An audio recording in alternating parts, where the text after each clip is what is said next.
Looking at the drama of Peter Beardsley and his allegedly wasted career, we need to examine what really happened during those turbulent final months at Liverpool. Peter Beardsley was undeniably one of English football's most gifted players, a creative genius who could unlock any defence with his vision and technical ability. But his departure from Liverpool in 1991 has been shrouded in controversy and misconceptions that have overshadowed what should be remembered as a brilliant career. The public narrative has long painted Beardsley as a difficult character who feuded with his manager Kenny Dalglish, leading to his bitter exit from Anfield. This story of personal animosity and professional breakdown has become the defining chapter of his Liverpool legacy, casting a shadow over his genuine achievements. The drama surrounding his departure has become more famous than his actual contributions to the club, turning what should have been a celebration of talent into a cautionary tale about wasted potential and damaged relationships. In 1987, Beardsley arrived at Anfield for a British record transfer fee of £1.9 million. He was tasked with taking over the iconic number 7 shirt, a jersey made legendary by players like Kevin Keegan and, most recently, Dalglish himself. This transfer was a watershed moment that set the stage for what initially appeared to be an extraordinary professional and personal bond. Beardsley's admiration for his new manager was profound. He considered Dalglish a genius and the best number 7 they ever had, feeling that taking over the shirt was the greatest thing ever. In testament to his respect, Beardsley stated he would have joined the club for £1 in wages to play under Dalglish. This professional relationship was underpinned by Dalglish's role as a mentor. During contract negotiations, Dalglish advised Beardsley to demand higher wages, telling him that as the club's record signing, he should not settle for less. This demonstrated a personal care that transcended the standard manager-player dynamic, with Dalglish's objective being to build a formidable team by signing players of high calibre like Beardsley and his close friend John Barnes. The 1990-91 season began with Liverpool demonstrating all the hallmarks of a champion side. The team started the campaign with a remarkable 15-match unbeaten run in the league, winning their first 8 games in succession. Peter Beardsley was a central figure in this explosive start, enjoying a prolific period that saw him score a hat-trick in a 4-0 demolition of Manchester United and 2 goals in the Merseyside derby against Everton. His form was so outstanding that he topped the First Division's goal-scoring charts with 7 goals in his first 7 games, culminating in 11 league goals by the end of November. However, the team's momentum began to stall. Following the flying start, Liverpool's form dipped, a trend that coincided with a plateau in Beardsley's goal-scoring output as he failed to add any more league goals to his tally after November. Faced with a team no longer firing on all cylinders, Dalglish's team selections became more erratic in an attempt to re-energise the attack. In January 1991, he signed striker David Speedie, and Beardsley, once an undisputed starter, found himself on the bench for a few key games. What do you think was the most shocking revelation about Peter Beardsley's time at Liverpool? Let us know in the comments below, and don't forget to subscribe for more fascinating football stories like this one. This change in circumstances was deeply upsetting for Beardsley, who stated he was devastated at being left out of the team. While Beardsley felt he was being unfairly dropped, a performance breakdown reveals that the managerial decision was not arbitrary, but was a calculated response to the team's and the players' dip in form. This professional tension, however, was merely a symptom of a much deeper, unaddressed problem that had nothing to do with any personal animosity between the two men. The true strain of the season was not between Beardsley and Dalglish, but between Dalglish and his own emotional state. For 2 years, he had carried an immense burden following the Hillsborough disaster in 1989. Dalglish had taken on the role of emotional focal point for the club and the city, attending funerals, consoling victims' families, and shouldering the weight of an unimaginable tragedy. Peter Beardsley himself later admitted that the emotional toll was so profound he couldn't cope and attended only 1 funeral, a fraction of the emotional labour Dalglish undertook. While Dalglish seemed fine on the outside, he was in fact struggling immensely with burnout.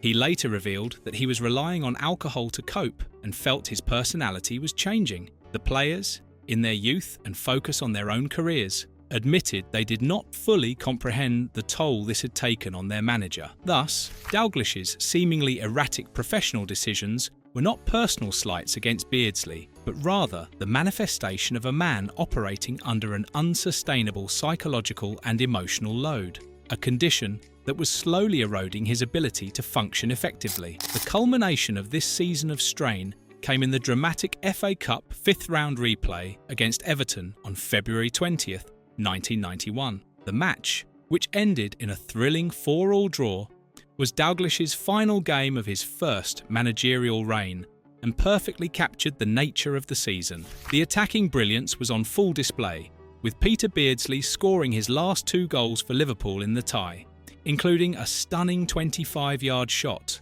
while his teammates added 2 more. However, this attacking flair was consistently undermined by dreadful defensive lapses, and the team was unable to hold a lead on 4 separate occasions. 2 days after this epic draw, Kenny Dalglish announced his shock resignation. While the news stunned the football world, the decision was not a sudden impulse, but rather a breaking point that had been building for months. Dalglish later revealed that he had a moment of profound clarity during the match itself. After his team took the lead for the final time, he knew he needed to make a tactical change to shore things up at the back, but he consciously decided not to act on it. He later explained that he was simply shattered and needed to get away from the pressure. This singular moment of inaction was the final and irrefutable proof to Dalglish that his emotional and mental capacity had been depleted to the point where he could no longer effectively perform his job. The 4-4 draw was therefore not the cause of his departure, but the powerful catalyst that made his underlying burnout impossible to ignore. It was this realization, born of personal trauma and professional exhaustion, that led to his resignation, completely independent of any external player disputes or personal feuds. With Dalglish's shock departure, a new era dawned at Anfield. After a 2-month interim period with Ronnie Moran in charge, Graham Souness was appointed manager on April 16, 1991. Souness arrived with a reputation as an uncompromising and confrontational figure, a radical departure from the club's Liverpool way, which had previously valued continuity and a more holistic managerial approach. He believed a massive rebuilding job was required to address an ageing squad and set about overhauling the team with an emphasis on a new, more abrasive style of play. This philosophical shift led directly to Peter Beardsley's transfer. The sale was precipitated by Souness's record-breaking £2.9 million signing of striker Dean Saunders, who had been a top scorer despite his team, Derby County, being relegated. Everton, having failed to secure Saunders, turned their attention to Beardsley, and their manager, Howard Kendall, was reportedly shocked that Liverpool would agree to sell a player of his calibre to a local rival. Beardsley, for his part, felt he had no choice in the matter, stating that Souness wanted to get rid of him despite his belief that he was still young enough to keep playing regularly. The narrative surrounding this transfer is complex, with Souness later offering conflicting justifications for his decision.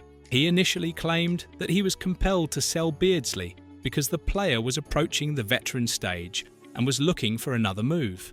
However, in his own retrospective accounts, Souness admitted to being impetuous and acknowledged that selling experienced players like Beardsley was a major error. Beardsley's own account further exposes the flaws in Souness's managerial style. He described Souness as untrustworthy for telling him to keep the deal quiet, only to have the manager announce it to the press shortly after. Beardsley believed Souness may have regarded him as a troublemaker who could have tainted the dressing room. Peter Beardsley's career trajectory after leaving Liverpool stands as irrefutable proof that Graham Souness's assessment of his abilities was fundamentally flawed. Beardsley enjoyed 2 successful seasons at Everton, where he made 95 appearances and scored 32 goals. His time at Goodison Park cemented his legacy as one of the few players revered by both sides of the Merseyside divide, becoming only the second player to score the winning goal for both Liverpool and Everton in a Merseyside derby. This on-field success after his departure underscores that the sale was a managerial misstep rather than a sound tactical decision. The narrative of a personal feud with Dalglish, which circulated at the time, has been thoroughly debunked by both men over the years. Beardsley has consistently and publicly denied any personal falling out, stating that his only issue was being devastated at being left out of the team. The enduring quality of their friendship is evident in their continued personal interactions. Dalglish participated in Beardsley's testimonial and other charity games, while Beardsley has been involved in Dalglish's wife Marina's charitable work. In a 2024 podcast, Beardsley continued to speak of Dalglish in a positive light, discussing how the manager used creative methods to improve his game. Beardsley remains one of Dalglish's most vocal defenders, asserting that Dalglish should be knighted for his profound work and empathy in the aftermath of the Hillsborough disaster alone. The enduring nature of their bond proves that the feud was a convenient but false public narrative that stemmed from the deep uncertainty and shock surrounding the club's rapid decline in 1991. The departure of Peter Beardsley from Liverpool was not the result of a straightforward feud with Kenny Dalglish. The evidence points to a more complex and human story, one driven by a confluence of professional pressures and profound personal distress. The professional strains of the 1990-91 season, including Beardsley's benching and Dalglish's erratic team selections, were not indicative of a personal rift, but were symptoms of Dalglish's severe emotional and mental burnout following the immense burden of the Hillsborough tragedy. In the aftermath of Dalglish's resignation, Peter Beardsley became a casualty of Graham Souness's impulsive and ultimately flawed managerial philosophy. Souness's decision to sell an experienced and still effective player for a low fee was not a logical tactical move, but rather a consequence of a misguided rebuilding strategy. The long-standing friendship between Beardsley and Dalglish, documented through their mutual respect and participation in each other's lives, serves as the final evidence that their professional disagreements were short-lived and did not fracture their enduring personal bond. The true narrative is one of loyalty and resilience, not of a personal feud.